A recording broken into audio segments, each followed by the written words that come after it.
Good to see everyone. You too. Hi.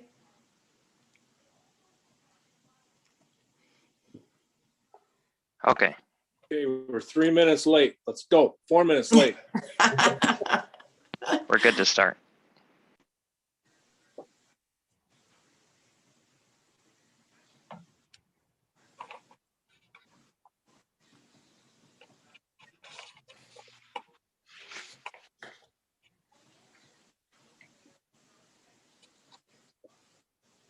You ready, Brian?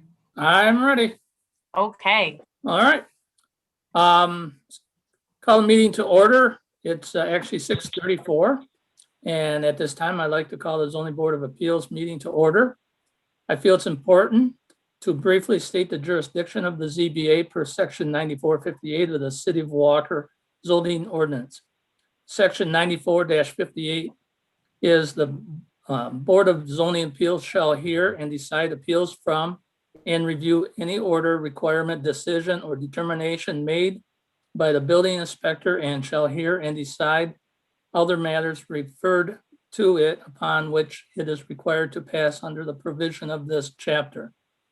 The Board of Appeals may reverse or affirm wholly or partly, or may modify the order, requirement, decision, or determination appealed from and shall make such order, requirement, decision, or determination as in its opinion ought to be made as to the premise. And to that end shall have all the powers granted under the provision of Act number 110 of the Public Acts of Michigan of 2006 as amended.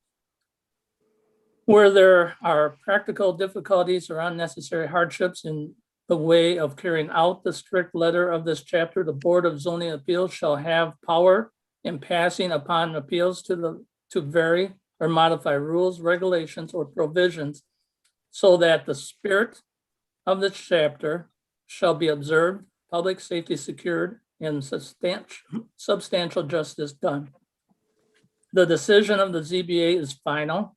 However, any aggravated party has the right to appeal their decision in circuit court in a manner outlined in the Article 6, Section 125-3606 of the Michigan Zoning Enabling Act. Okay. With that, first thing we have is to approve the minutes from the last meeting, which was December 9th, 2020.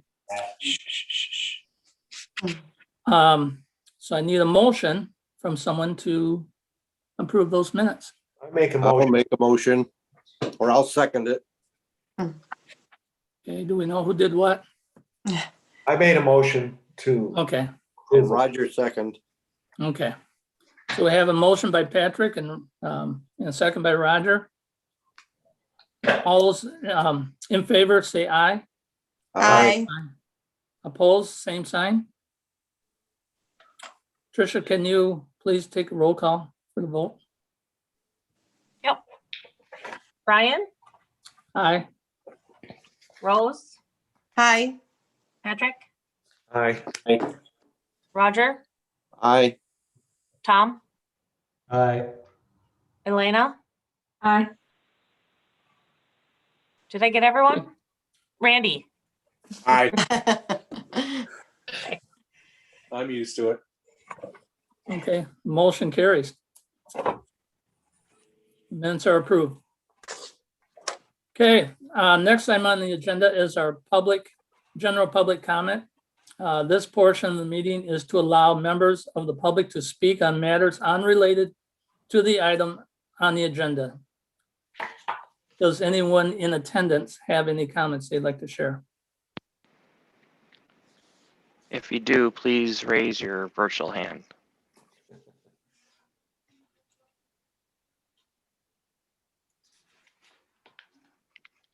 I'm not seeing any hands raised. Oh, okay. Okay, seeing none, we will move on. Okay, on the agenda, we have an appeal of the city's zoning enforcement specialist, determination to find violation and order to abate in relation to a U-Haul truck rental use being conducted on the site located at 3410 Remembrance Road Northwest. Tonight, the zoning board of appeals is tasked with affirming or reversing Ms. Gorby's determination of violation and order to abate. Okay, just for everyone's knowledge, this is not a variance request, a rezoning, or an application for site plan review. This is simply the property owner's representative asking the ZBA to review and determine the order made by Ms. Gorby and reverse or affirm it. Everyone understand that? Yep. Okay. Yes, sir. All right. Okay, so is the applicant present? That we can hear his narrative? Hi, my name is Chris Meyer, and I'm counsel for the applicant. Thank you very much for your time tonight. We really appreciate it. With me tonight virtually are Michael Pagoda and Adam Pagoda, who are the owners of the business, and Nick McDuff, who is the regional manager. So I'm first going to turn it over to Michael to give you a brief overview of their business. I know that you may not know them yet. They're new to the community and have purchased both this site and the site on Wilson, the other National Self-Storage Center. So with that, I'll turn it over to Michael, and then when he's done, I will give our legal presentation. Thanks, Chris.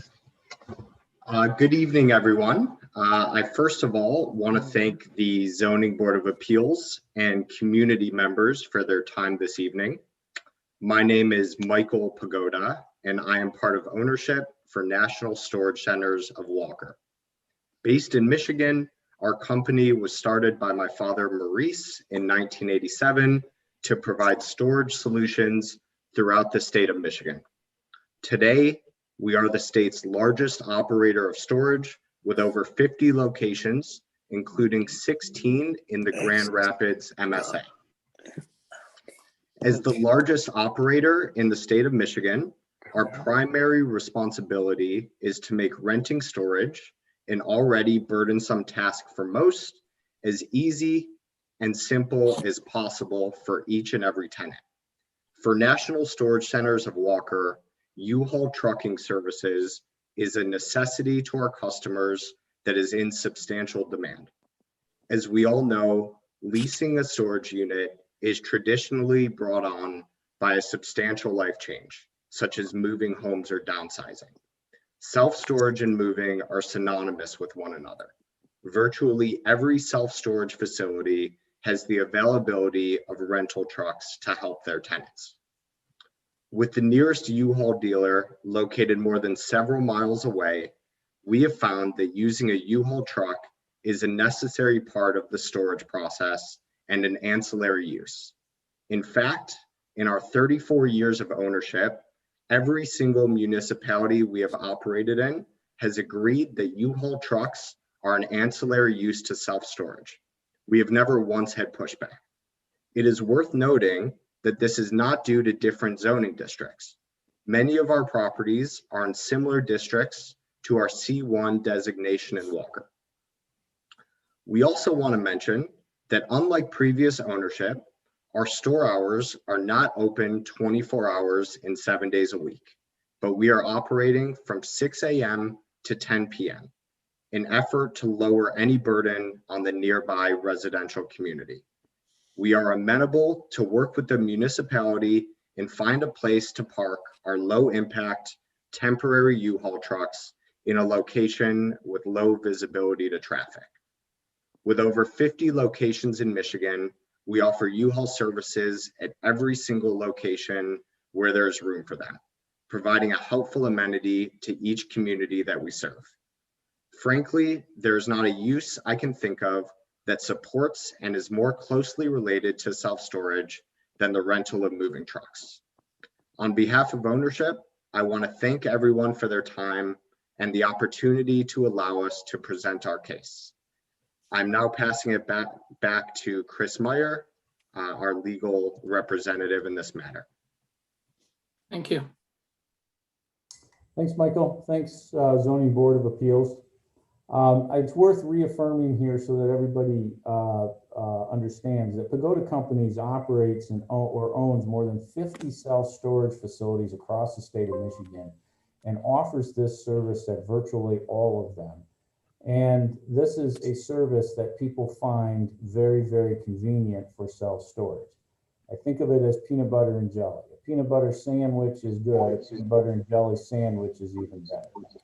And when you're moving in or moving out, the convenience of being able to rent a truck to help you move in and move out at the same location you're moving into or moving out of is clearly a use that enhances the principal use of the property, which is the self-storage use.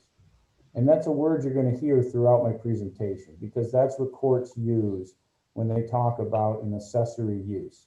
Does it enhance the principal use of the property? A swimming pool behind a home enhances the principal use of the property, and so it is an accessory use. Lowe's rents trucks to help you get large items home that you bought at Lowe's. Again, Lowe's is a retail store, but renting trucks enhances the use of that store because it allows you to rent a truck to get a large item home. It's also worth remembering that 3410 Remembrance Road is formerly the D&W.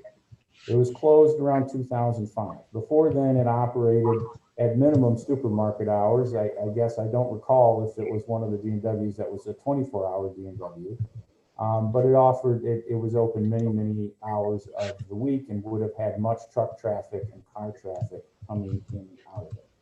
It's also worth noting that this is a very large parcel of property. It's 7.8 acres. It has 3 entrances, one on Remembrance Road and 2 on Walker Village Drive. At this location, we provide affordable interior access self-storage at affordable rates. And although our business is principally self-storage, we provide this accessory use to help people move in and out, again, at affordable rates. These additional products, which include packing products and services, which include the truck rental services, allow Pagoda Companies customers to meet all of their moving and self-storage needs at a single convenient location without having to drive, for example, to Alpine Township to rent a U-Haul truck.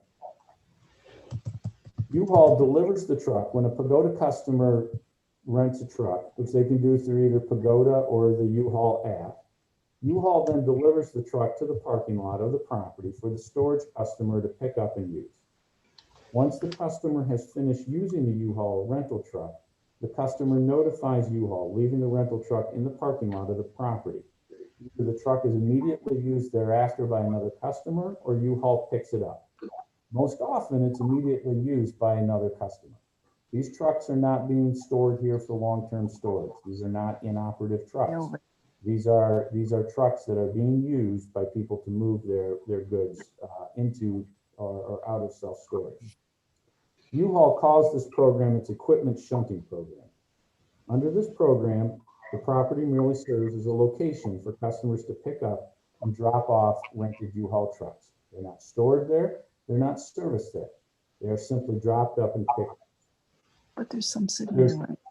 There's been questions about the trailers. The trailers are simply dropped off there. You can't rent a trailer at our location. You actually have to go to U-Haul to rent a trailer, but you can drop a trailer off at our location and U-Haul will pick it up. I must be clear.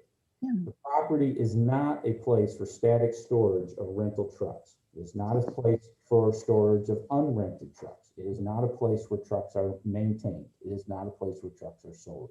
It is simply a place where people can pick up the trucks. Each U-Haul truck on the property is either reserved and waiting to be picked up by a customer or has been used by a customer and is waiting to be picked up by another customer or by U-Haul. 75% of the users Isn't of that these storage? trucks are storage customers of Pagoda, and approximately 25% are non-storage customers. So So 75% of the people who are using these trucks are our customers moving in and out of our facility. There is no other U-Haul or rental truck facility in the city of Walker. In fact, it's not even, there's no principal use allowed in the city of Walker for a truck or rental place. The assumption seems to be it will be an accessory to a car dealership or something like that, with the closest one being in Alpine Township on Alpine Road north of 4 miles. Pagoda Companies offers this service to its storage unit customers throughout the state of Michigan. As Michael mentioned, in no other location has Pagoda Companies run into an issue with the local zoning authority, and many of our locations are in commercial districts. At this location, Pagoda's experience is that typically there are 3 to 4 trucks on the site for not more than 24 hours. 15 to 20 people use it per week on average. The property is 7.8 acres. The parking lot has more than 400 spaces. So there are 3 to 4 trucks parked on average in a parking lot that has 400 plus spaces. City staff has opposed this accessory use, and on December 1, 2020, issued Pagoda Companies a notice of violation and order to abate. We timely appealed that notice to this board on January 15, 2021, and today is the hearing. In the staff memorandum dated March 1, 2021, staff makes 6 arguments why the ordinance prohibits the equipment shunting program as an accessory use. I'll address each of those arguments in turn. First, staff argues that, quote, a truck rental use is not customarily incidental or accessory to a self-storage use, end quote. This is manifestly not the case.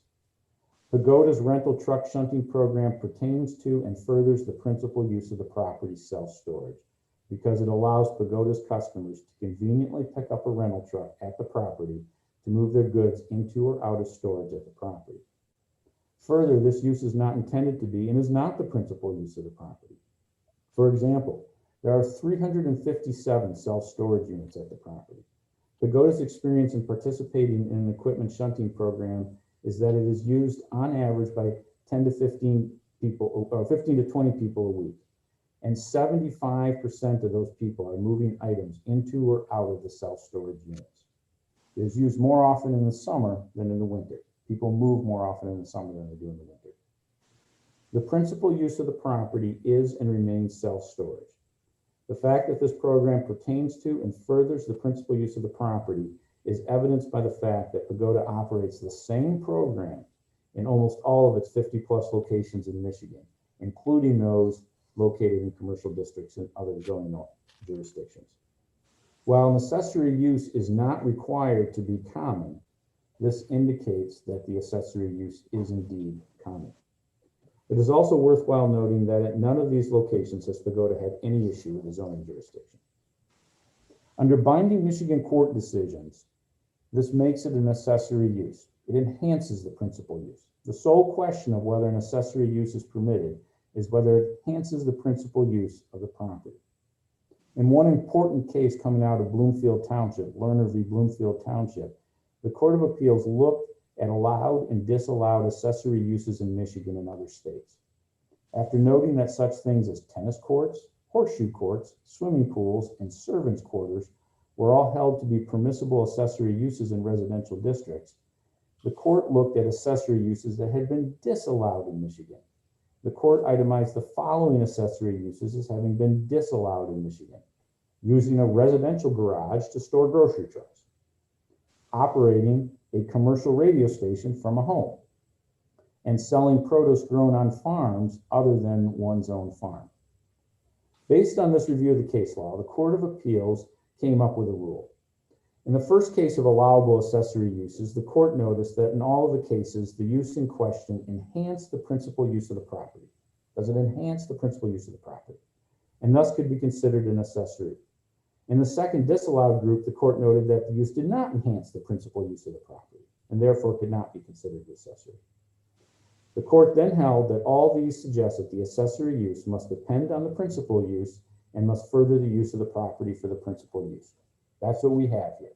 People are coming to store items at our storage facility and they are renting trucks to move those items in and out.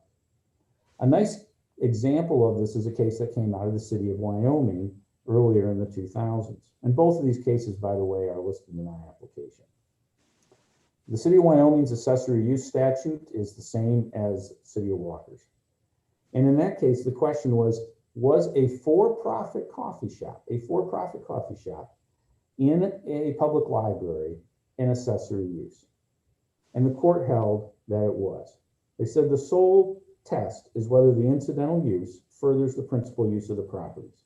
In other words, is it nicer to have a library with a coffee shop than to not have a library with a coffee shop?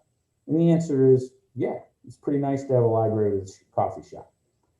The Court of Appeals then went on to hold that the coffee shop would enhance the experience of library patrons by allowing them to purchase something small to eat or drink while at the library, and thus that the coffee shop was not intended to be the primary use of the property. It remained a library. Accordingly, the court held that the coffee shop enhanced the use of a library and was an accessory use.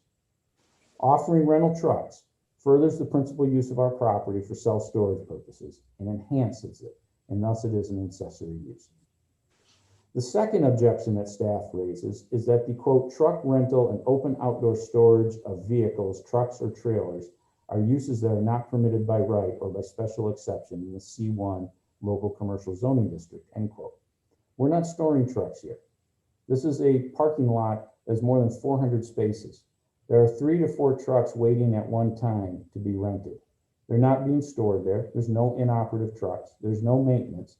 These are trucks that are being picked up and dropped off. The principal use is and remains self-storage. The vehicles are dropped off by U-Haul to be used by customers and then are picked up again by U-Haul or by another customer when they're finished being used. They're not being stored as if they were RVs or boats. They're not being stored for the winter. They're being parked between frequent uses similar to delivery vehicles at a retail business. So again, this is a commercial district. A typical commercial operator would have delivery vehicles that might be parked overnight when not in use. Third, staff objects on the ground that, quote, a property owner does not have the right to commence an activity or use that is not customarily accessory to a special exception principal use without planning commission approval, end quote. In this case, staff and the city attorney, as I understand it, are arguing that section 94-176C of the zoning ordinance, which states that any use customarily incidental to the permitted principal use in the C1 district shall be permitted an accessory use, allows accessory uses only to those permitted as of right and not to those permitted by special exemption. But that's not what the statute actually says. What the statute actually says is that any accessory use to a permitted principal use is what's permitted. And this is, as I've demonstrated, an accessory use. This language, any permitted principal use, brings within its ambit uses that are, quote, permitted after review and approval by the planning commission, end quote, which is this use of self-storage. If the drafters of the zoning ordinance intended to limit accessory uses to principal uses, they would not have used the phrase permitted principal uses. In fact, in other zoning districts in the city, other than using the phrase permitted principal uses, the zoning ordinance uses the phrase the foregoing uses and puts the accessory uses right under the principal uses. If that's what they intended for the C1 district, they could have done that. They did that, for example, in section 94-171C. So there are districts in the city where they clearly tried to limit accessory uses to those that are permitted as of right, but this is not one of them. This is a district where any accessory use to a use that's permitted as of right, a principal use permitted as of right, or a principal use permitted with planning commission approval is a permitted accessory use. The plain language of our statute, section 94-176C, which is the one we're working under here for the C1 district, must be honored as it is written, and the use of the phrase permitted principal uses clearly brings within the authorization the special exception uses permitted by the planning commission as noted above. The U-Haul renting program is an accessory use to the permitted principal use of self-storage.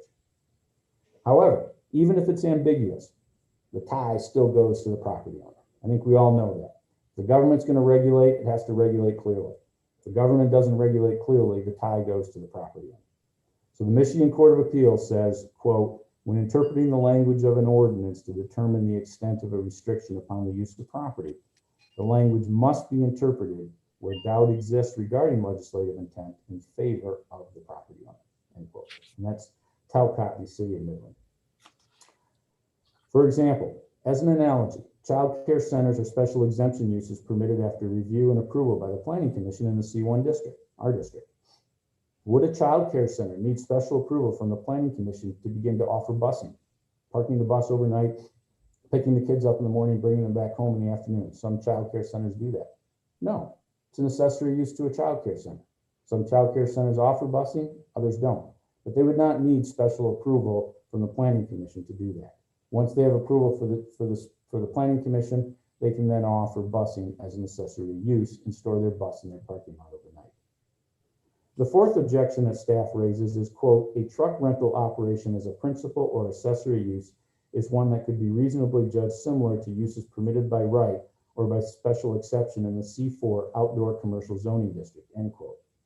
Truck rental is not mentioned in the C4 district. What's mentioned there is automobile sales, like a dealership, where there's hundreds, literally hundreds of cars on the lot waiting to be sold. It's not the case here. This is an accessory use. It's three to four trucks overnight in a parking lot that was sized to fit a large D&W store.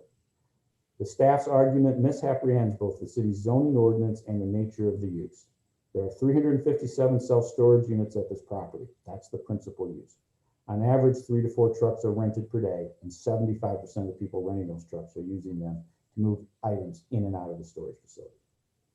Pagoda Companies is not claiming that this equipment shunting program is a principal use or seeking to expand the principal use.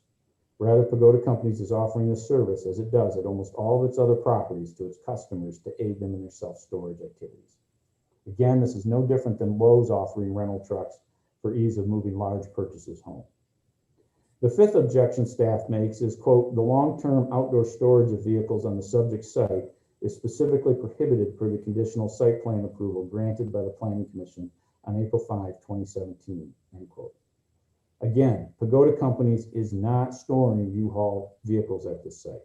Pagoda Companies is not storing RVs. It is not storing boats. It is not keeping a shipping container on site. I'm aware that staff brought to our attention that there is a camper stored in the well of the store, the old well where it would go down, and that is a lease signed by the prior owner, and it is now month to month, and those people will be moving that camper out. So that is not storage outdoor storage that we contracted for. That was contracted for by the prior owner, and now that it's a month to month lease, it will be moved out. The U-Haul vehicles that we're talking about are delivered and picked up and repeatedly turned over. They're not being stored on site. They're actively being used by customers of Pagoda Companies. The presence of U-Haul trucks or trailers on the property is entirely dependent on customer demand. It's not sitting there. It's not an inventory sitting there like a car dealership. U-Haul, after all, has an incentive to rent its trucks as often as possible. Sixth, and finally, staff objects on the grounds that, quote, truck rental is not a use that is consistent with the 2020 Walker Master Plan and the future land use and community character designations of the Northwest neighborhood, end quote. This is irrelevant. The master plan is irrelevant. What controls the determination as before the board tonight is the language of the zoning ordinance regarding accessory uses. The principal use of self-storage was allowed several years ago. The zoning ordinance specifically allows accessory uses. The binding Michigan Court of Appeals decisions hold that accessory uses are anything that enhances the principal use. I don't think any of us can say that having the convenience of renting a truck to move in and out of a storage facility does anything other than enhance the principal use, which is the storage facility. There's no question that this equipment shunting program enhances the principal use of the property as a self-storage facility. That's why Pagoda Companies does this at all of its other locations, and approximately 75% of the use of the equipment shunting program is by Pagoda Companies customers. In short, and in summary, our activity falls squarely within the definition of accessory use under the zoning ordinance. We respectfully request that the City of Walker Zoning Board of Appeals reverse the December 1, 2020 order of staff and permit us to continue to offer U-Haul rental services to the property as an accessory use. I'd like, at the privilege of the chair, to reserve time for rebuttal to any comments made by staff or during the public hearing. Thank you for your time and attention to this matter. If you have any questions, again, Michael Pagoda, one of the owners, Adam Pagoda, another owner, and Nick McDuff, the regional manager, are with me to answer any questions. Thank you again for your time.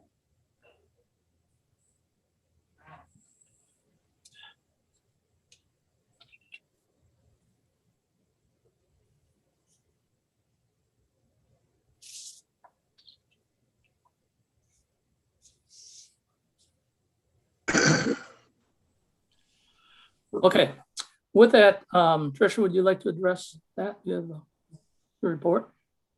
Yes. So I'm going to share my screen. Bear with me a second here. I've got a brief presentation.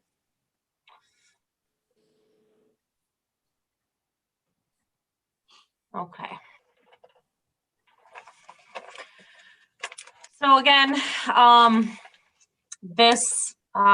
tonight we're here because of an appeal of a determination of violation and order to abate the use of a U-Haul truck rental at 3410 Remembrance Road. So the applicant has nicely described the process and how we've got to where we are now.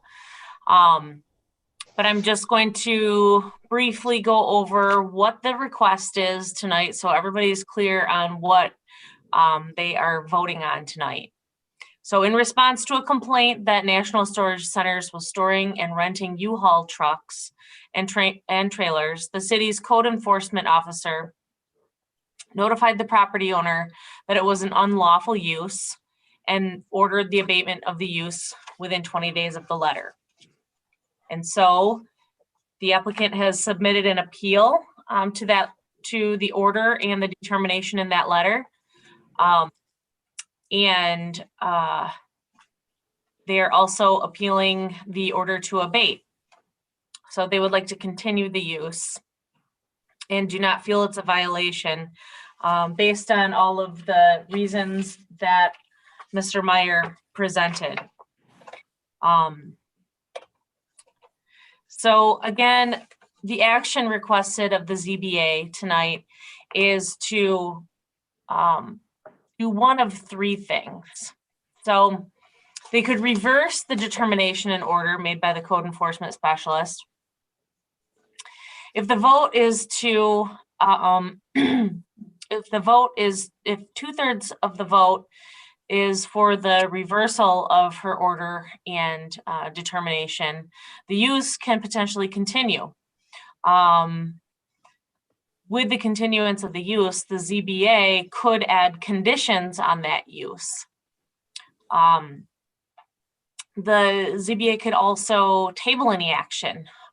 If they feel that there's not sufficient information to be able to make a decision at tonight's meeting, they could vote to table the item and to reverse or affirm at a future meeting.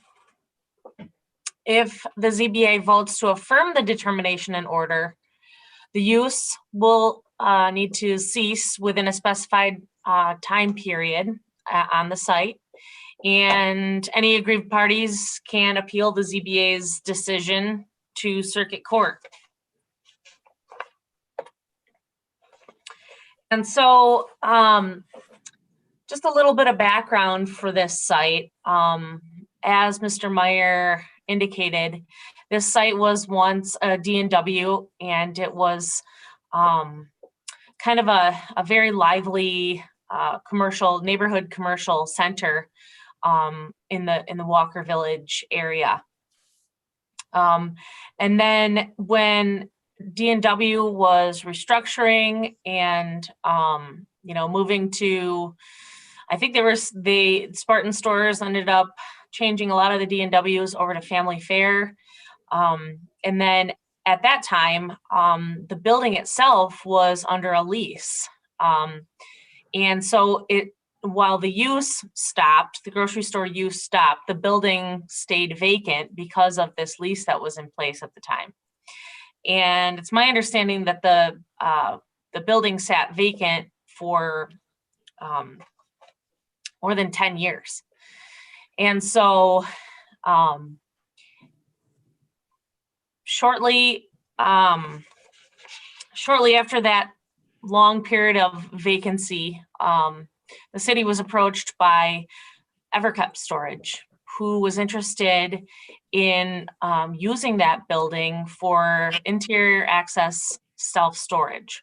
So climate controlled, all interior access self-storage. And so at that time, the zoning ordinance in the C1 zoning district did not have or did not expressly name interior access self-storage as a use that's permitted in the C1 district. Permitted by right, permitted by special exception. It was not listed in the C1 zoning district.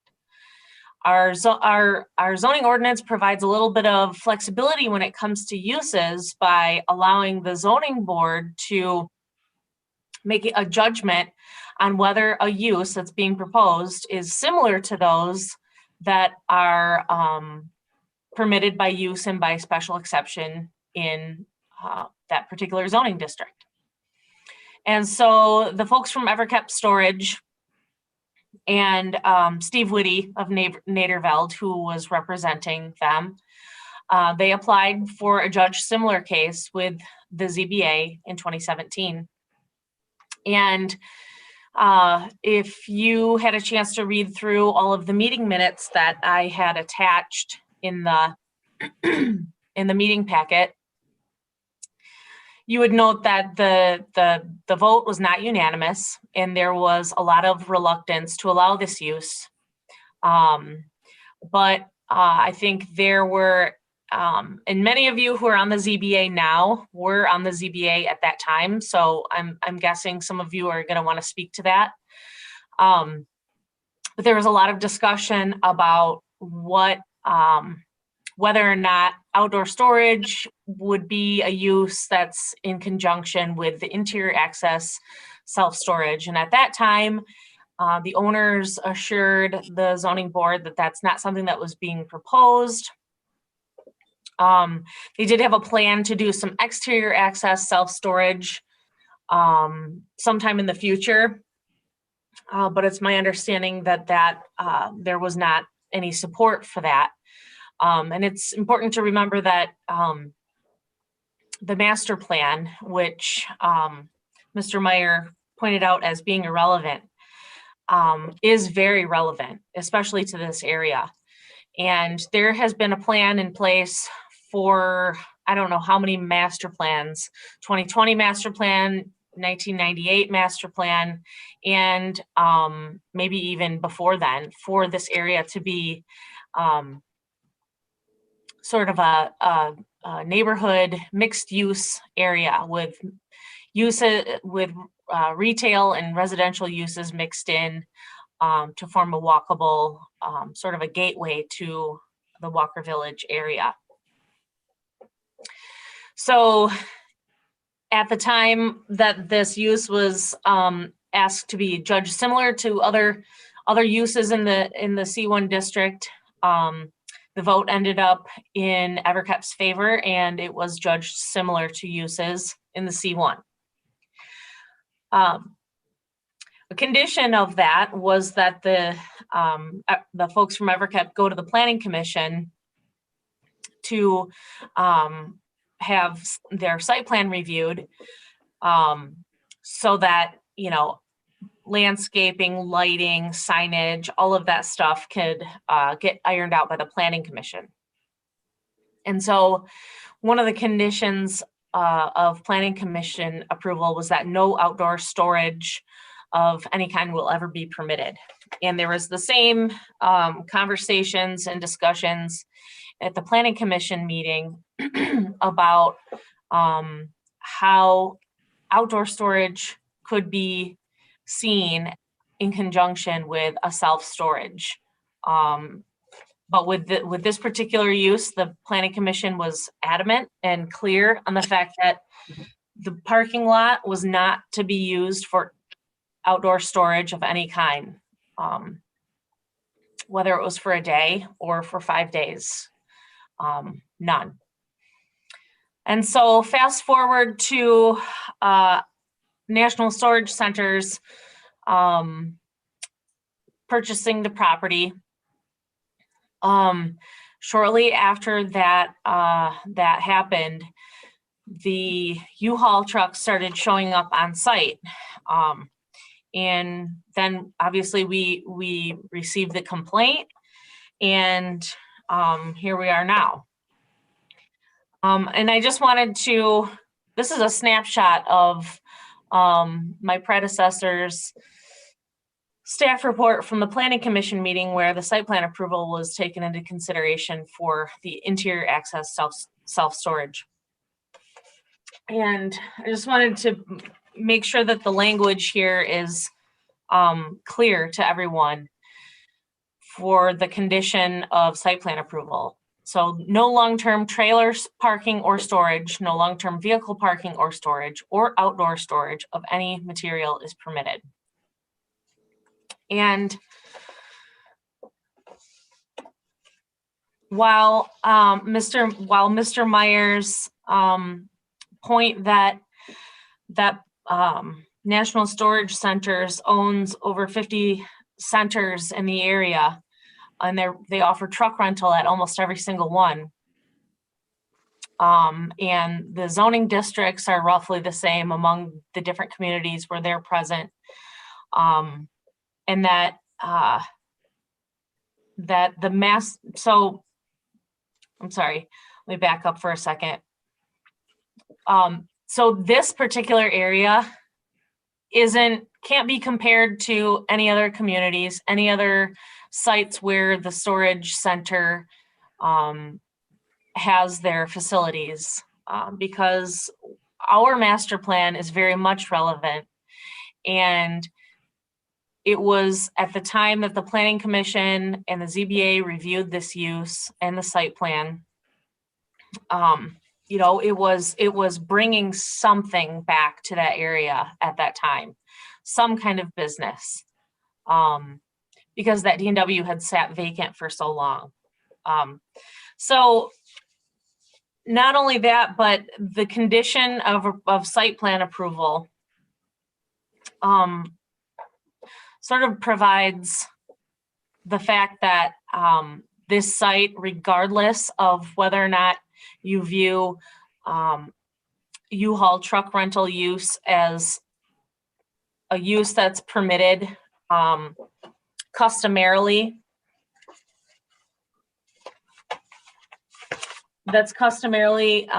accessory to a self-storage facility, whether or not the Planning Commission could review the use and approve it. It's not a use that we see as customary to self-storage use. And this is a photo from today. Even though Mr. Meyer states that the trucks are there only for a short period of time, it's not the same truck that's there maybe for a long period of time, but it's the trucks themselves. And this is not a use that was permitted. This is not a use that was that anyone ever inquired about. And this is not a use that is a good fit in this area. And so obviously my recommendation is for the Zoning Board of Appeals to affirm the code enforcement officer's determination that the use is a violation, and that the order and to support the abatement of the use. Thank you, Tricia. All right, I need a motion to open the public hearing. I make a motion. This is Roger. Motion by Open the public Roger. hearing. Do I hear support? I support it. Rose. Okay, support by Rose. All in favor of opening the public hearing, say aye. Aye. I, Aye. Opposed? None. Okay. Tricia, you want to take a roll of the Yep. call? Randy, Aye. Rose, I, Patrick, Aye. Roger, Aye. Tom, Aye.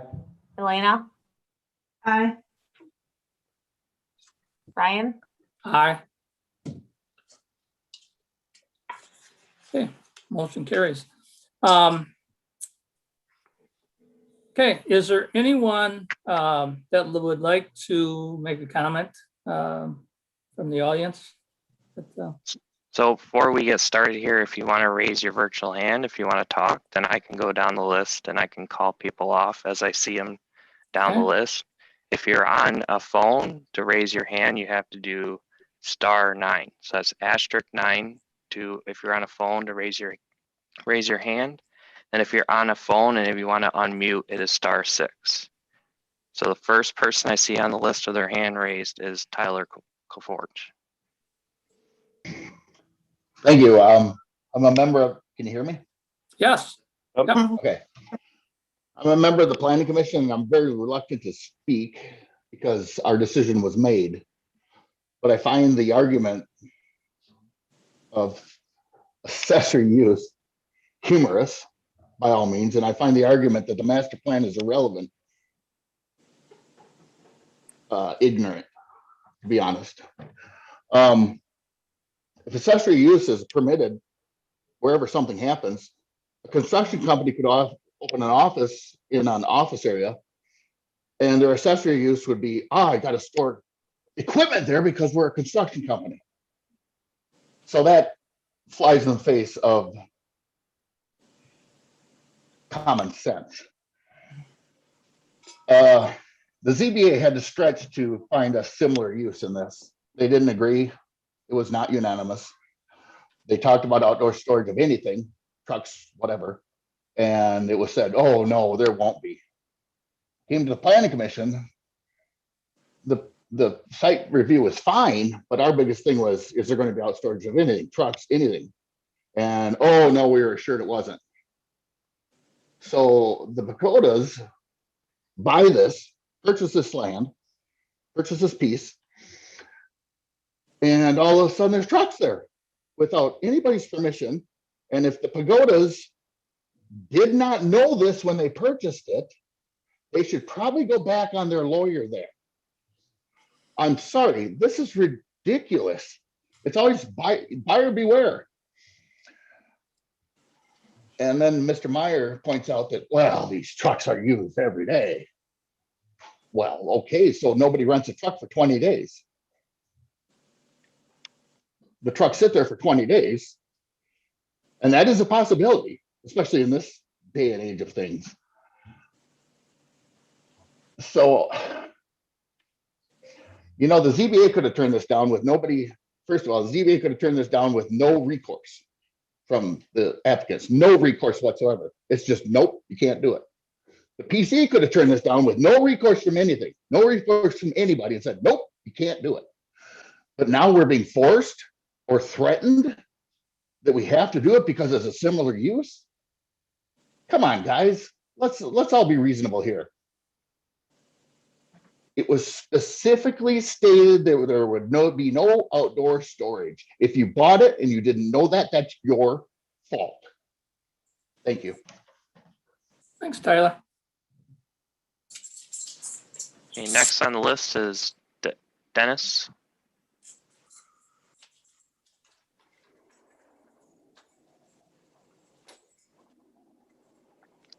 Dennis Higgins. He's muted. oh,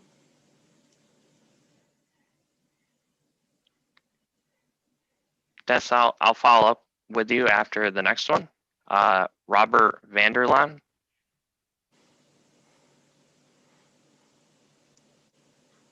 Good evening. Can you hear me? Yes. Thank you for your time this evening.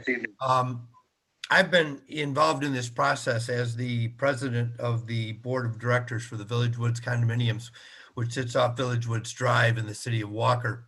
My address is 1240 Linwood in that condominium development. I've been involved in this process back when it was with the Planning Commission and sat through the Planning Commission meetings and discussed it during that time as well. And from our standpoint with the Village Woods condominiums, we agree that the code enforcement officer was correct in not allowing or citing for the use of these vehicles being parked in the parking lot.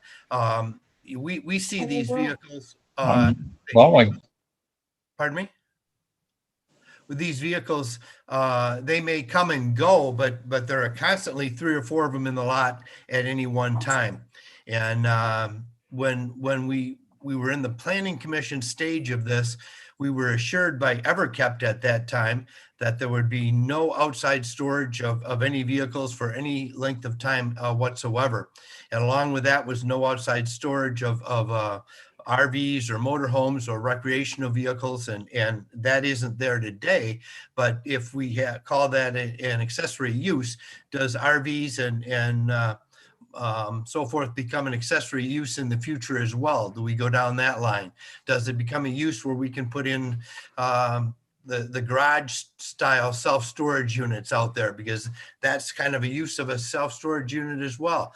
And pretty soon the whole neighborhood looks commercial and devaluates the property values of not only the homeowners in the Village Woods condominiums, but the homeowners and businesses around the D&W site as well. I don't believe that the master plan is irrelevant.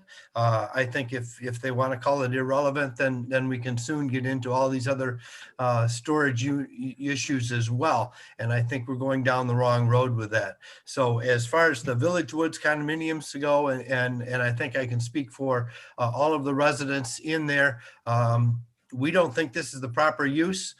We don't mind the indoor self-storage.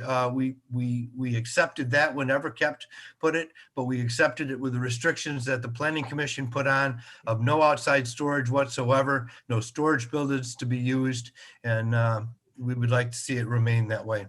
Thank you. Okay. Thank you, Robert. Hey, Dennis. Hi, can you hear me? Yes. Yes. Thank you.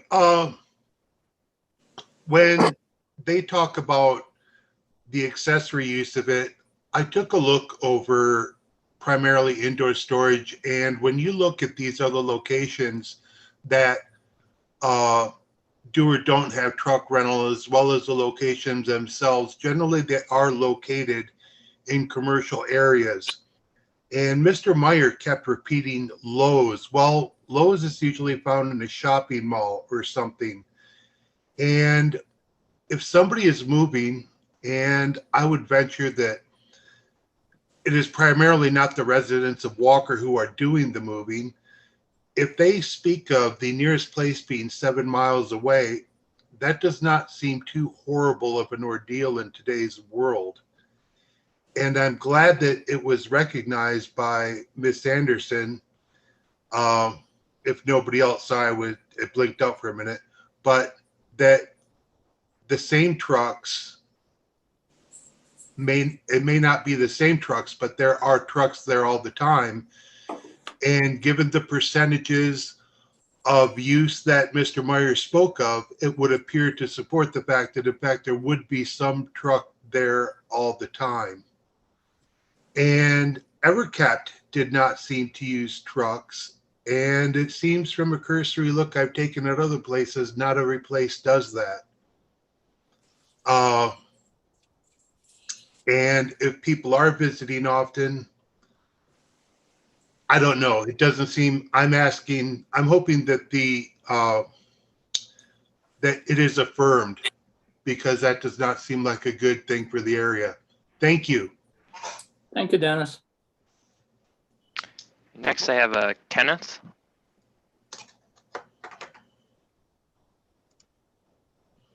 Hello, my name is Kenneth Rinsma, and I reside in Walker Village condominiums at 1366 Linwood Drive. And I would like to urge the board to reject the request by National Storage and enforce the documented violation determination. I too do not see this necessarily an accessory use argument that has much validity. You can make that argument for a lot of other types of things. You could even say if they wanted to install a box making facility there because they're going to use the boxes and moving, you could have a factory move in there. It's just, you know, that's, to me, that's a stretch kind of argument. And my concern is that the original C1 designation, and when I look at the regulation wording, it says the intent of the classification is to provide neighborhood convenience shopping zones for commodities and service for everyday, and I emphasize everyday convenience of the neighborhood. And I just don't see U-Haul rental as something that's an everyday convenience. And to correct the record here, Mr. Meyer said the nearest location of U-Haul was in Alpine Township. That is not true. The nearest one is 5.2 miles away, and it's at Hillside Drive in 2340 something Alpine. And I have had to personally use a U-Haul rental truck, and it was not a great inconvenience for me to drive 5.2 miles from here to get the rental truck that I needed. I think the rental trucks are an eyesore. There's absolutely no guarantee on controlling how many trucks and how long they sit there. And just to note, the picture that Tricia had up in her presentation, that particular truck and trailer has been sitting there in that parked position with a trailer cocked like that at an angle.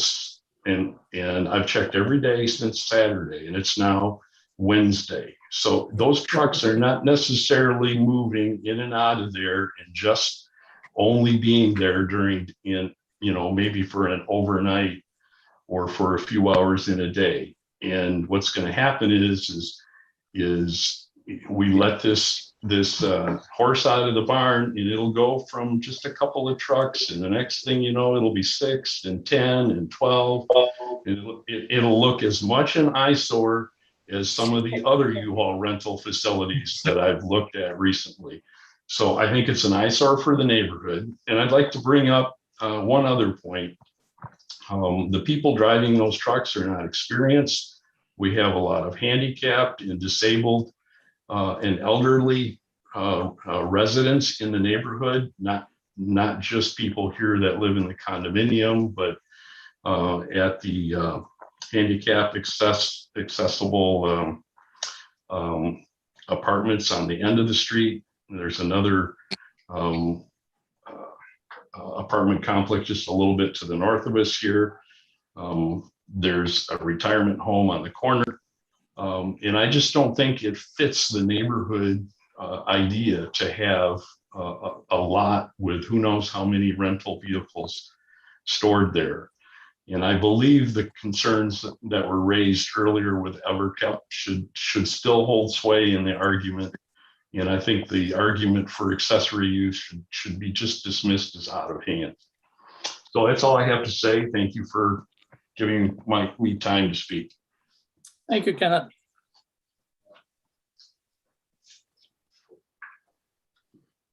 You got Kathy?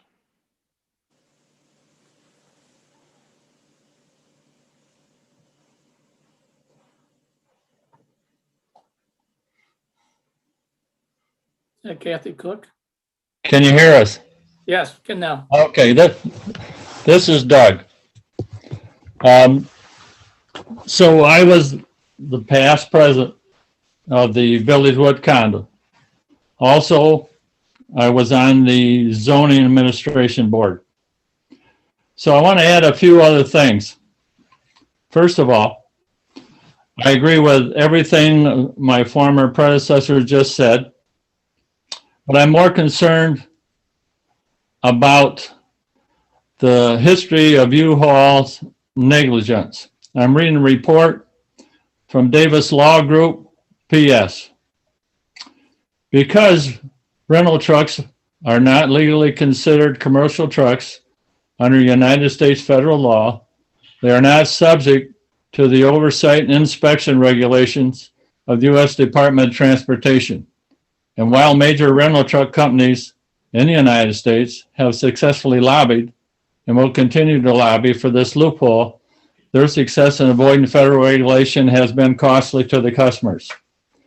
Some people might wonder why major rental truck companies, including U-Haul, Budget, and Penske, would make a substantial investment into keeping their companies separate from commercial trucking. But to answer the question is relatively simple: for profit and large profit. Rental trucks like U-Hauls were involved in 145 fatal crashes during the years 2005 to 2010, according to the Federal Motor Carrier Safety Administration.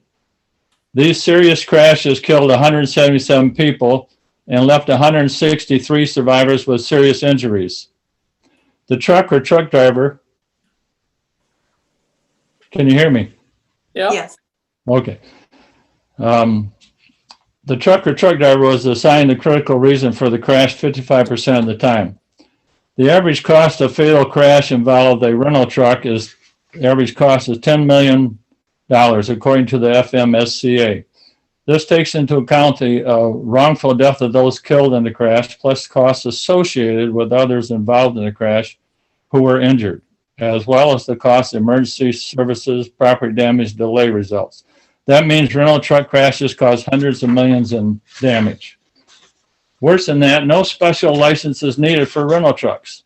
Vehicles in the U.S. that are officially declared commercial vehicles require that their operators have a special form of driver's license called a commercial driver's license. Commercial vehicles are also subject to rigorous inspection from the department. People who are interested in renting one of the U-Haul vehicles are not required to have a commercial driver's license, meaning anyone with a regular driver's license is capable of renting a U-Haul rental truck. U-Haul has also benefited from the classification of the vehicles due to the fact that they are not subject to the inspection regulations of the DOT. The company is allowed to set their own inspection regulations, which they claim exceed federal requirements for inspections. However, multiple investigations into U-Haul and other rental truck companies have found that this is absolutely not true. Profits over customer safety. In one investigation report conducted by the Los Angeles Times in 2007, they looked at more than 200 of U-Haul's vehicles, and investigators found that more than half of the vehicles were more than a year overdue for service and maintenance, even though the company's policy requires inspections every 30 days. Poorly maintained and neglected vehicles drastically increase the odds of a consumer being involved in an accident involving a rental truck. Can you still hear me? Yep. Yeah. Okay. Many of the U-Haul vehicles are significantly older and have a high number of miles on them. And according to U-Haul executive, the company has more than 4,500 vehicles on the road with more than 200,000 miles on them. The company says it does not automatically decide to retire a vehicle based solely on years or number of miles that it has driven. And in some cases, U-Haul mechanics have been caught falsifying repair records by claiming maintenance has been performed when they have not. According to investigation, U-Hauls allow trailers. Uh-oh. Lost him. Yep. Yeah. Okay, let's, is there anyone else? Allows customers to pull trailers that are heavier than the weight of the towing vehicle, despite the fact that the safest way to tow is a vehicle that weighs more than the trailer. These allowances conflict with safety recommendations by automobile manufacturers. As a result, trailers are often known to swing and jolt violently when drivers travel downhill or shaken by a sharp turn, which in turn leads to serious trucking accidents. The company's tow dollies used to pull vehicles are also vulnerable to sway. U-Haul puts the blames on customers. U-Haul believes that many customers load trailers incorrectly, don't balance their loads properly, drive too fast, or fail to follow safety instructions. So, Hey, Doug, where are you going with this? This is more okay, about, so, yeah, thanks. I'm all done there. Where I'm going with this is, there is the apartments of the people that have disabilities just to the south of that. They're constantly going across and using the trail, going back and forth to the Dollar General and various places to eat. And the other thing is that the vehicle is not maintained, and the people that drive these are going to be dangerous to the citizens around that area. And I'm going with the fact that they shouldn't be allowed whatsoever, whether they're even going to come in and park them there, because driving a truck when you don't know, have a commercial license, you can't see through the back or anywhere else. And there's just too many accidents that happen by these. So where I'm going with that is I think it should be definitely disallowed and stopped because of the danger and because of everything else that everyone else has said. So that's my feeling. okay, very good. Thank you, Doug. Mr. Chairman, may I Yes, speak? Randy. Is there any way, if, I don't know how many more people are going to talk, but is there any way we could limit the comments to 2 minutes? And I'd be willing to time that for you if that's a That's fine. possibility. That's fine. Okay. Yeah, I see no other hands raised. Is another chance to raise your hand. If you're on the phone, *9 will raise your hand. *6 will toggle the mute. If you have your camera on, if you just want to wave real quick as well. Okay, so Joanna's iPad. Oh, you're still muted. Hmm. Can you hear me now? Yes. There we go. Yes. Okay. We're the Cobbs. We live in 3558 Megan Court in the Walker Village condominiums. I just would like to reiterate what Mr. Meyer said himself, that 25% of that U-Haul business has absolutely nothing to do and in no way benefits the storage facilities.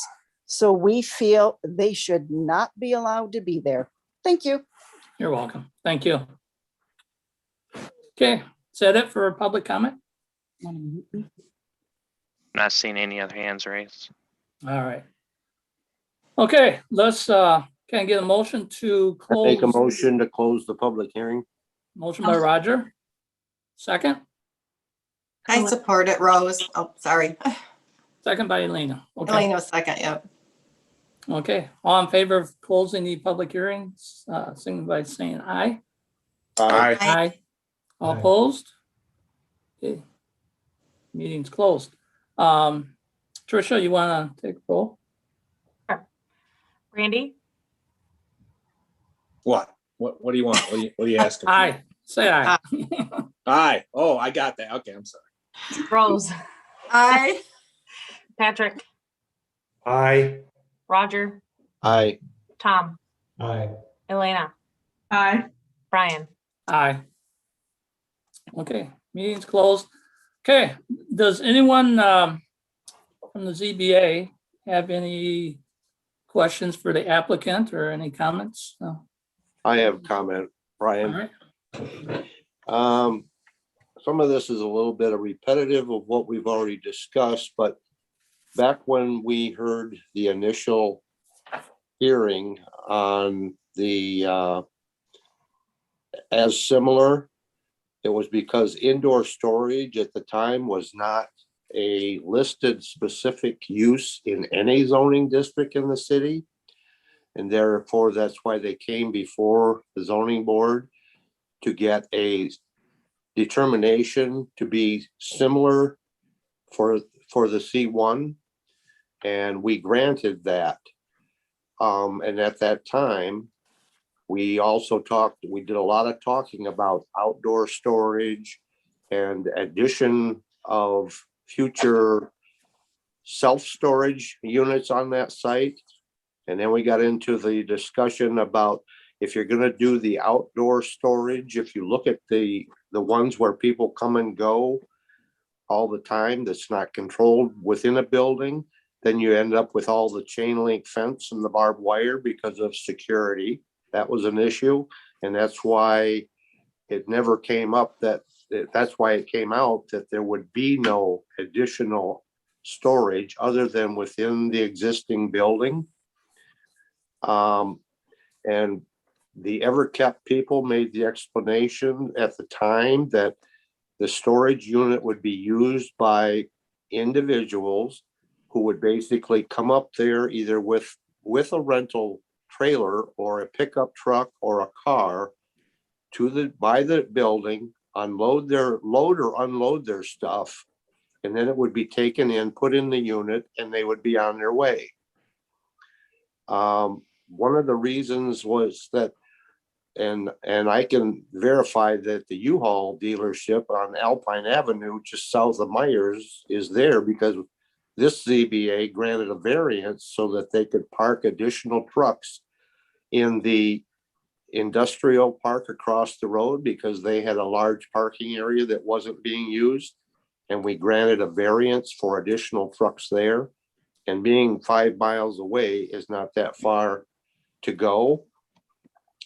And I was also looking through as far as an accessory use for a site. To me, as soon as you get into rental truck parking or rental truck business, that definitely is designated within our C4 district. So how can a primary in an area that we've isolated for that use become an ancillary use or accessory use in a lower district? So those didn't make sense. And I was looking back through the Planning Commission's review of this project when it first started. And I was reading it here, and on page 3 of 13, there's a specific sentence there that Dan Power stated, and I'm sure this was a determination in the Planning Commission's decision. It says there will be no outdoor storage and no long-term storage or overnight trailer parking, period. So to me, and that was on the April 5th meeting that they had. So to me, that we pinned it down to a point before we ever gave the approval to be judged similar for C1 for indoor storage. And then the Planning Commission even went further. And just to conclude, I drove by there today, and I'm not sure that all of the parameters that the Planning Commission put on with all of the islands and the landscape and everything, and the parking lot is in disrepair again. But I'm not sure all the landscaping was ever done to minimize the view of that site either. So that's my comments. Thank you, Roger. Is there anyone else that has any questions for the applicant or? Yeah, I'd like to just add my 2 cents if I can. I do remember the discussion when they sought for a similar use, and looking at the C1 designation and what's allowed, there was no self-storage in that at all. And but I do remember a lengthy discussion, and it was kind of a stretch, but I myself voted for additional use of that, or adding that as judge similar.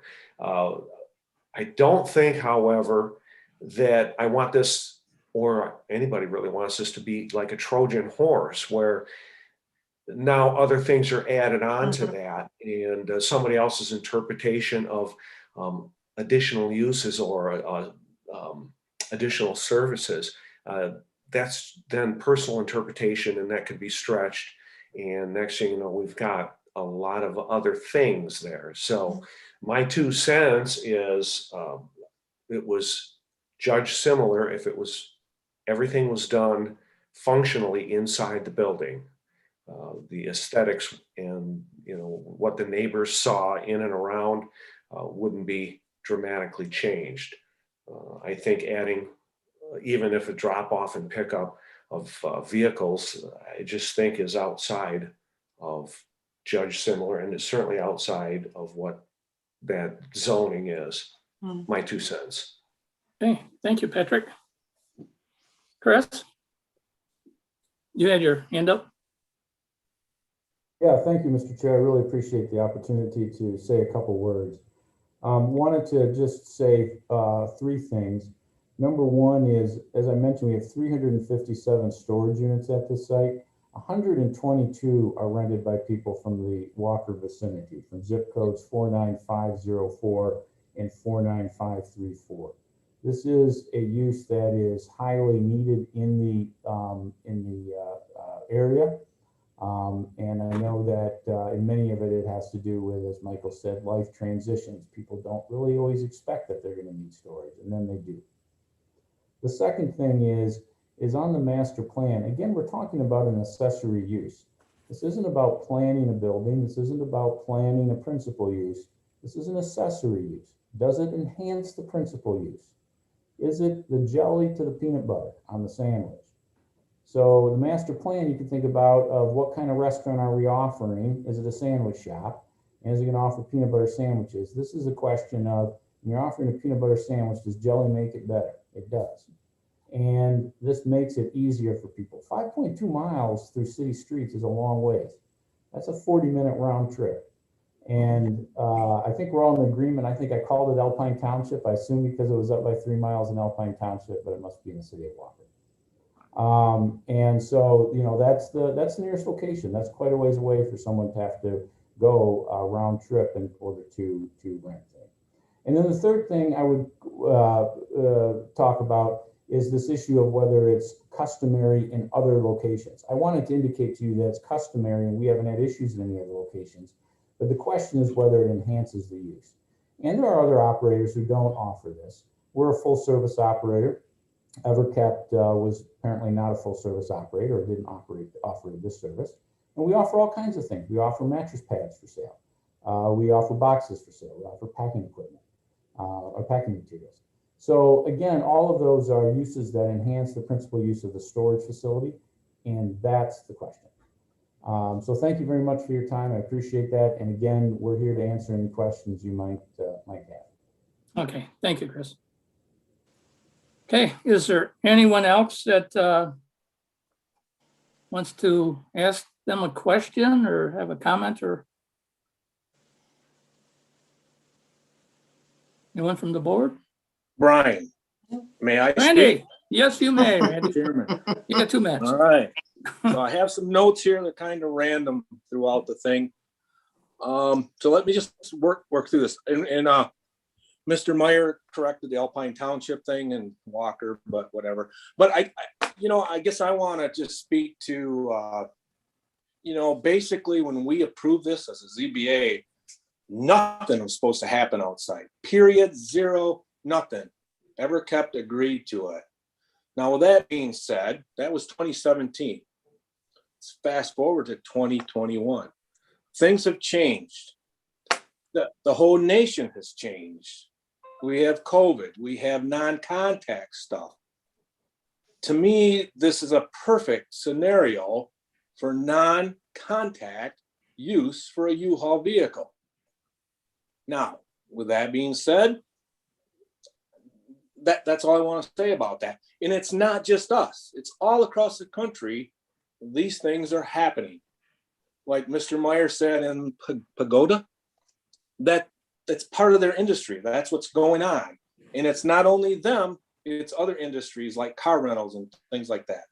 So I just want us to be aware of that. And maybe if the planning commission is listening, we can move that forward with them or staff or whoever. So that's just my comment. I cannot believe you guys put 357 units in that thing. It's mind-boggling, but good for you guys. I mean, it's fantastic. And 120 of them are Walker residents. It just goes to show you we need storage. We need to work with this industry. We need to do things like that. So I'm following my notes from our process, so I don't know if it makes sense. Mr. Meyer, the Ironwood self-storage or the Wilson Avenue self-storage that recently was purchased by the same folks. Are we going to do the same thing there? And what's the process for their U-Haul situation? I'm just doing this to see if it's an industry standard, but I would like to see your response on that a minute, and then I'll continue.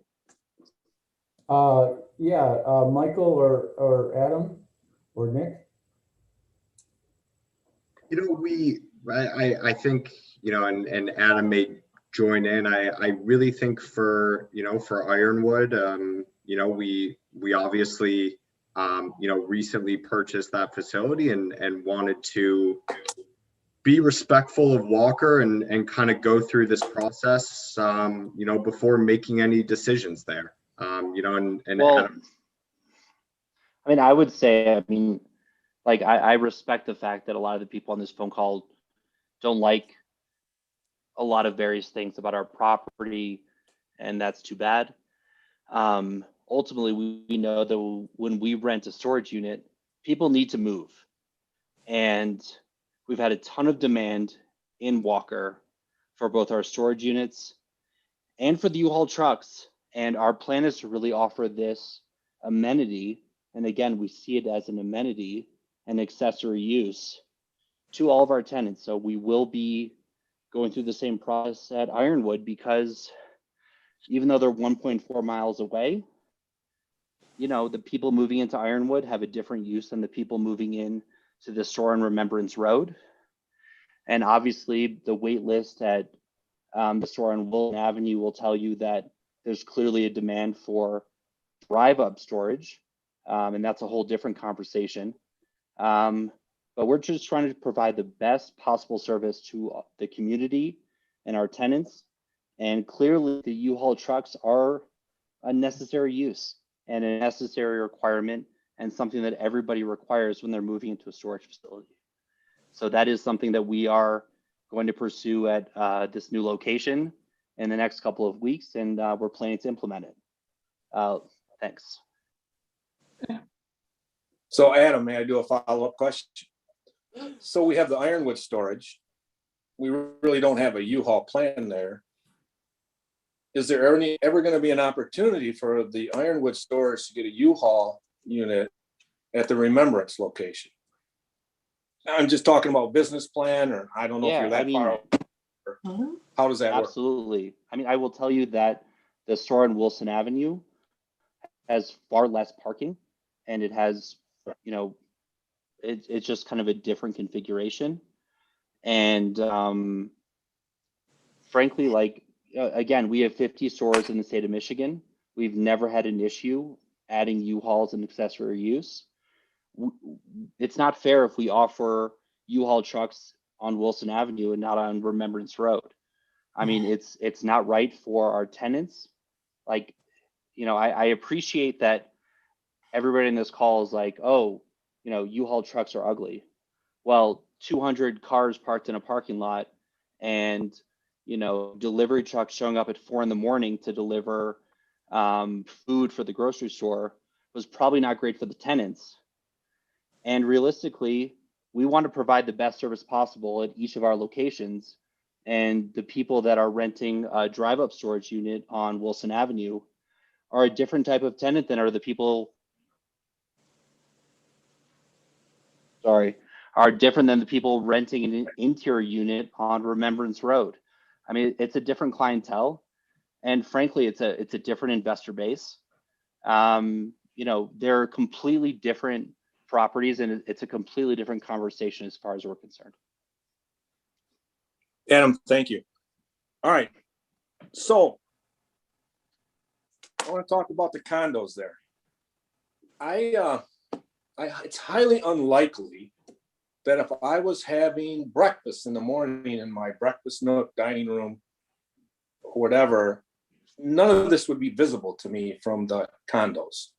However, if I was having happy hour with my wife on my deck at 3:30 or 4 o'clock, whatever happy hour is, I would never see any of this activity going on over there. in the old D&W parking lot. So I understand their concern, but visually speaking, I mean, I've been there. I took pictures the other day. I can't see a condo from the parking lot where these vehicles were sitting. But that's just my comment. So, you know, there's always other ways to work the traffic. There's always other ways to do the private street and the cut throughs.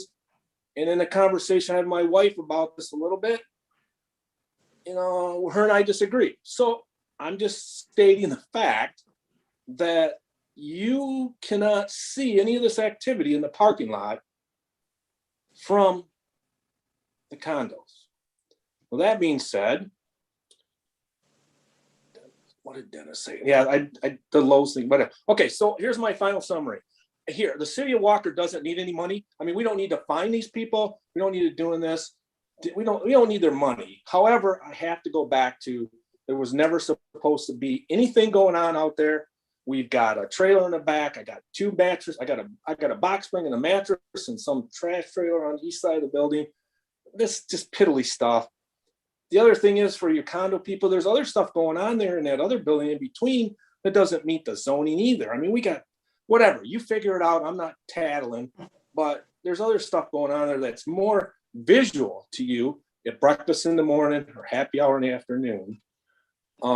So here, my summary is, I don't think we need to fine them. I do think we need to deny they aren't supposed to have any outside usage. And I can go on and on about signage and everything else, but I'm going to wrap it up right there. So that's my comment. Oh. Okay. Thanks, Randy. I should mention, if I may, we did receive an email from an adjacent property owner who took a picture of the U-Haul trucks from her kitchen window. Yep.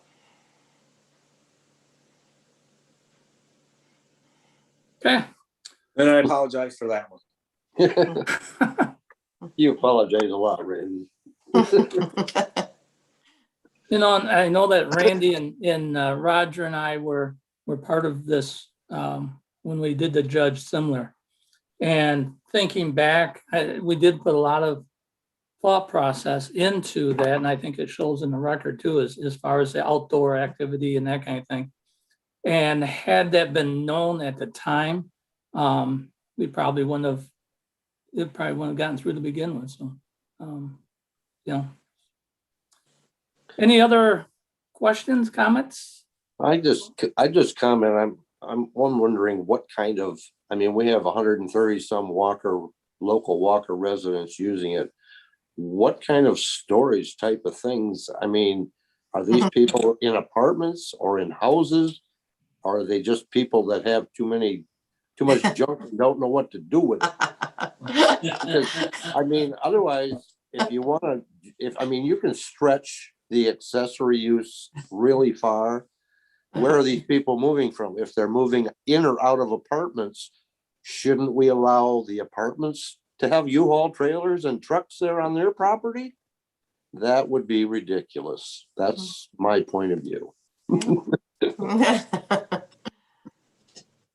Okay. Can I say something about that? Sure. Hey, Roger, like I don't mean to argue with you, but I don't know, if your mother-in-law passed away, if somebody passed away of COVID, I mean, what are you gonna tell somebody to throw away grandma's furniture? I mean, it's kind of not the right thing to say to be like, hey, why would you ever store stuff? I mean, I respect that you don't have needs right now, but if you did, where would you go? Who would you want to help you out? I mean, 11% of people in your community are using a storage facility, and that's a little short-sighted. Can you people hear that? I didn't hear that. No, it's all broken up. It was all broken up. It was all garbled. Adam was kind of broken up, but what are you saying is a lot of these users are people with unexpected life situations, deaths in the family, divorces, or maybe planning for something good. Planning because they got new furniture in their house, but they want to keep their furniture for their kid who's in college and thinking that kid will want it for their first apartment or house. So, you know, this is a use that is needed in the community, the principal use. And that's in part, I think, why the use was originally granted. And again, I'm going back to the point that is renting a truck convenient, and does it enhance the principal use? Yeah, it does. Absolutely.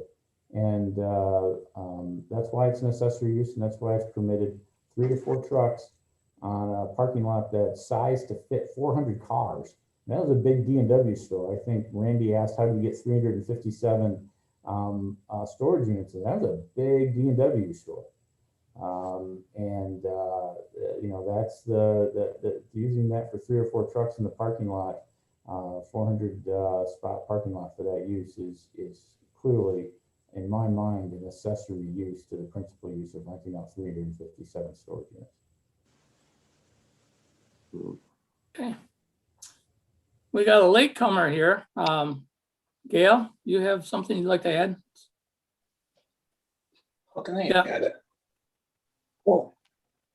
You have to open your microphone. There you go. Now, okay, thank you. I'm a resident of Village Woods condominiums. My question, this is a concern for me. The zoning board and the planning commission has stated no outside activity. Now, if you were to allow a variance, how long before National Storage will come back to you and ask for an additional variance to add outside storage units, larger trucks, semis, whatever? That's my question to you. Thank Okay. you. Yep. No, this isn't about a variance. It's you know, it's a follow-up on that. So, but thank you for your comment. Okay, anyone else? This is Tom. Tom. You know, the information about kind of the business model and the operations and even the needs of the community, and you know, it's all very interesting, and I wasn't expecting the COVID angle, but it's all very fascinating. You know, the reality is that a lot of due care was taken when this case first came up in 17, I believe. And I remember that, and this property is unique. It's different from most other properties just in the way that it's situated in the neighborhood. And that's why it took the path that it did through the discussion and the restrictions, through the planning commission, et cetera, was to address the unique aspects of this property. And so, you know, for me, the needs of the residents in our area and all that, it does not really not the most meaningful thing to me. It was what's meaningful to me is the nature of the property and what I think was the appropriate response originally. So that's where I'm at with that. Okay. Thank you, Tom. All right. I just Anyone have else? one last. I just Okay, have one Roger. last comment. All Let's go to the COVID deal. If you rent a car and you drive it and you take it back to the dealer, chances are they're going to disinfect that vehicle and they're going to check that vehicle over before they rent it out again. If you're leaving vehicles in a parking lot that are possibly rented to someone else afterwards, that person comes a day later, picks up that vehicle. That vehicle hasn't been inspected for mechanical difficulties and it hasn't been cleaned. So what, you know, what is the reasoning behind, you know, and if people are passing away left and right, and they always have, and families tend to deal with it. When my parents died and my in-laws died, we lost them all in 3.5 years. We had 2 houses to clean out. We got dumpsters, we had sales, We got rid of stuff. And that's what people do. They deal with their situation. You don't just take all of grandma's stuff. If she died of COVID, you take her COVID chairs and furniture and stick it in a storage unit. That doesn't get disinfected. So then the next person that rents that unit, we don't know how long this virus hangs around. They don't even know where it comes from. So everybody has to deal with everyday life as best they can and try to keep it as normal as possible.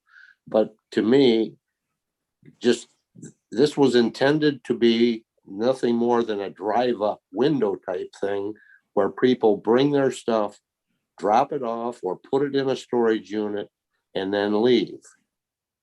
And there shouldn't be a need for trucks and trailers to be sitting there overnight or a day or 2 days when they can drive. I mean, talk about inconvenience. When I was in the service, we moved from Upper Michigan here all the way down to Fort Knox, Kentucky. I had a U-Haul trailer pulled behind my car. When I got to the fort, we found a place to rent. We unloaded it. I had to take it clear into Louisville, Kentucky to drop the U-Haul trailer off. That was 45 miles away. And my wife had to follow me with the car to bring me back. So don't give me inconvenience. 5 miles. All right.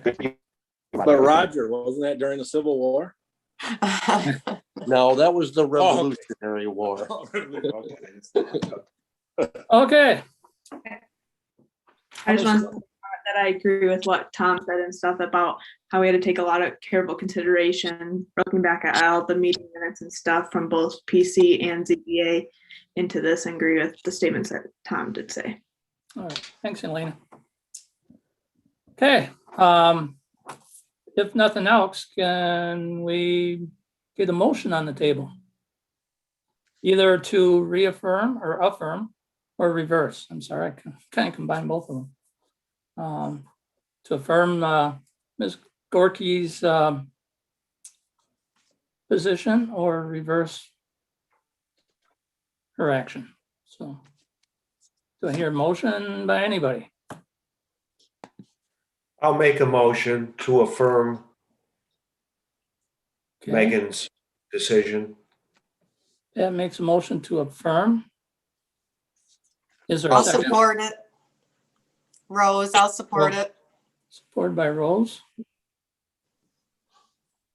Any comments or anything before we take a vote? Okay. I just wanted to remind everyone that we state our findings into the record as part of the vote. Yes. So you have to read that. Right. So who made the motion? Pat. Pat, can you read that? Can you read that form? Do you have that? Or do you want me to read them? Is that correct, Trish?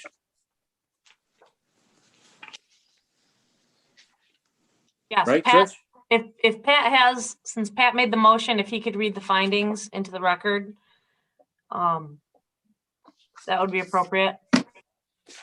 I think Pat might have froze. Oh. Oh, yeah, it did freeze up. Yeah. It did freeze. Well, Trish, while I have you here, so. Okay, never mind. I'm good. Ed, are you back on?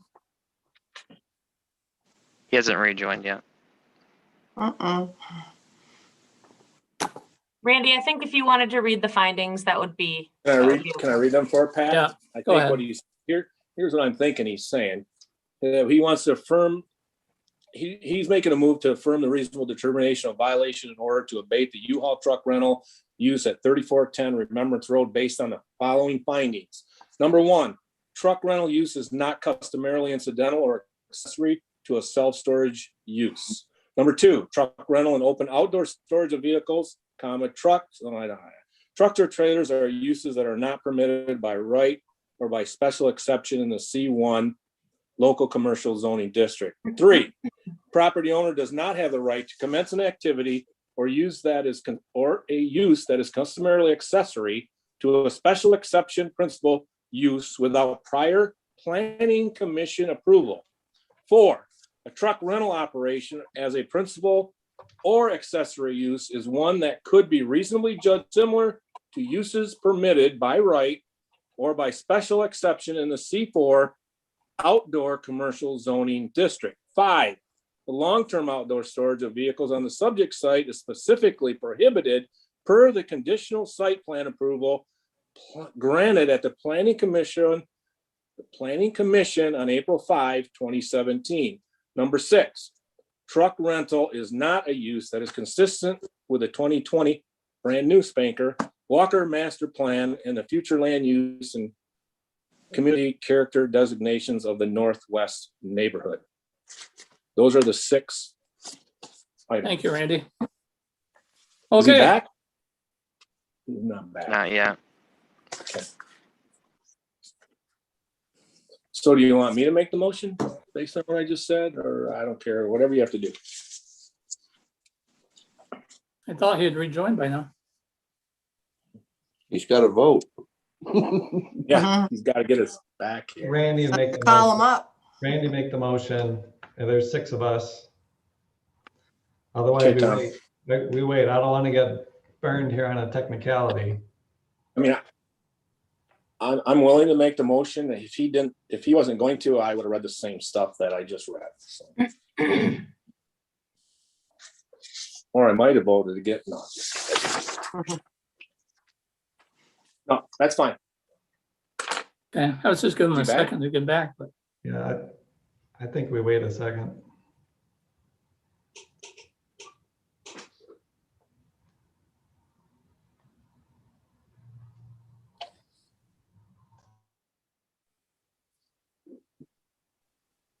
Is there a way to call him if he doesn't come back? Anybody have his number? I can call him, but I don't have a number. Trisha, does Trisha? I think I do.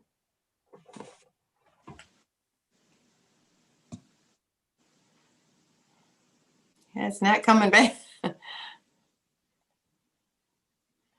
have to find it.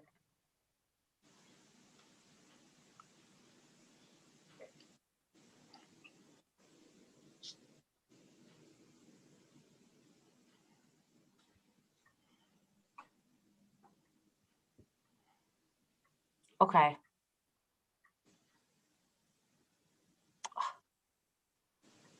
Okay. Find it? Yeah.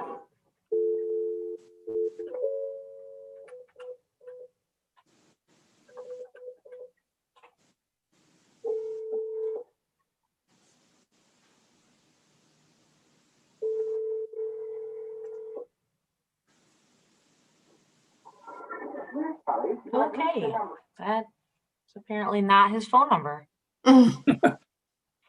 Someone just joined his little weird name, but Is it him? doesn't have his name. Oh,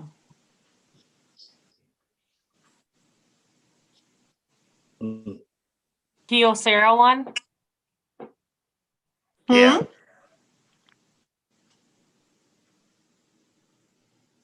Isn't Okay. this fun? Okay, can you hear me? yes. Hello? Yep.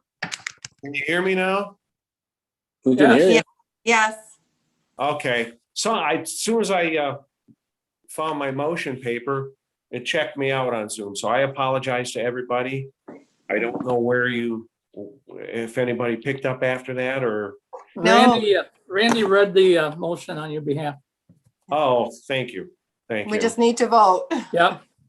I will Okay. make mention that we gotta, for the vote to count, you have to have your camera on.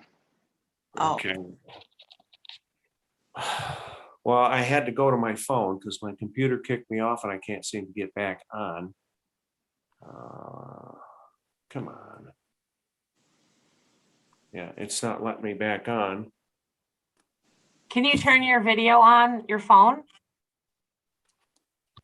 Or is that like a flip phone? No, that's a, Hey, be careful. can you see me? I see everybody. You do? Well, we don't see you. All right, hang on.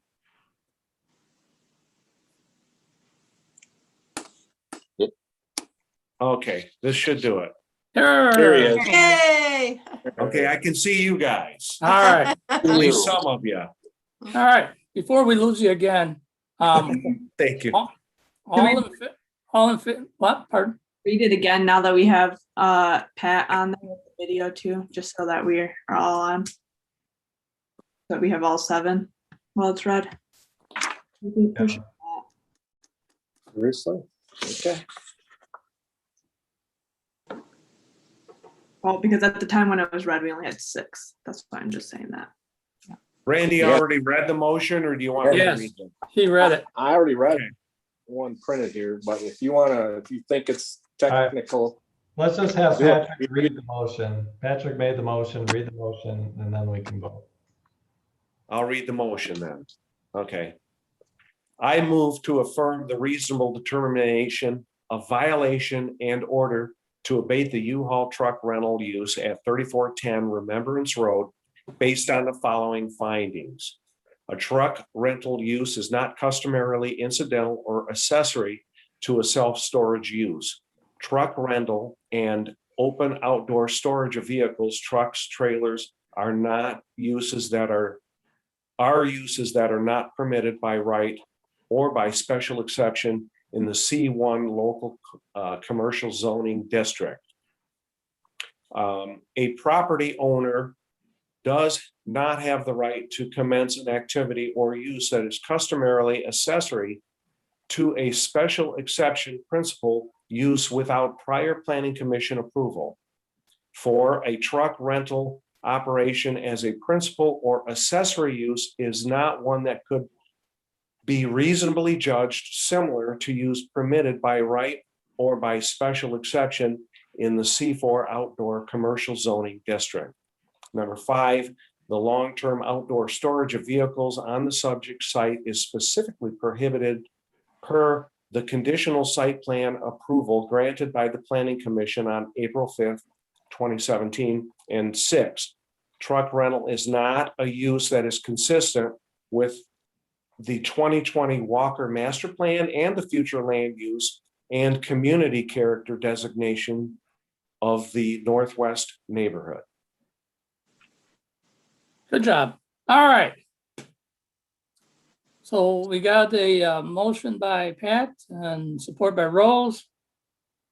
All in favor to affirm this, signify by saying aye. Aye. Aye. Opposed? Okay, ayes have it. Tricia, would you like to do the Roll call. roll Yep. call? Sorry. Randy, you'll have to unmute yourself. Randy, ma'am, yes, ma'am, I vote no. Rose, I vote to affirm it. Patrick, Affirm. Roger, Affirm. Tom, Affirm. Elena, Affirm. Brian, Affirm.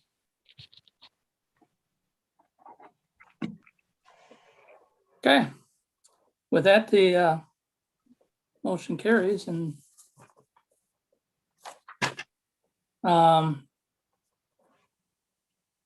guess that's it, isn't it? Is that I'll make a motion to adjourn. Seconded. okay? Motion by Roger, second by Rose to close out the hearing for the evening. you everyone. Thank you. Thank you. Have anything coming up? We do not have any appeals coming up. All right, thank you. Okay. Thanks, guys. Good. Thank you, job, everybody, for your patience. I apologize for the break in communication. You're fine. No No problem. Don't worry about problem. that. You're fine. It happens. Thank See you. you guys Yeah, it around. does. All Good right. night. Take care.